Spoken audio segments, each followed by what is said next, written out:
తల్లి గర్భంలో మనల్ని ఎందుకు నిలబెట్టాడు, తల్లి గర్భంలో ఉంటుండగానే మనకు ఆయుష్కాలాన్ని దేవుడు ఎందుకు ఇచ్చాడు, ఇలాంటి నూతన సంవత్సరాలు మన జీవితంలో ఎందుకు కలుగజేస్తున్నాడు అని అంటే, ఇదిగో ముందుగా ఆయన మన కోసము సత్క్రియలు నియమించాడట.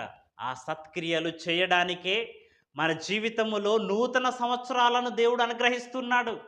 ఈ రోజుకైనా అది గుర్తించి 2025వ సంవత్సరంలోనైనా దేవుడు నా కొరకు ఏ పని నియమించాడో, ఎలాంటి సత్క్రియలు చేయాలని నియమించాడో ఆ క్రియలను నేను చెయ్యాలి అని ఒక దృఢ నిశ్చయం మనం చేసుకోవాలి.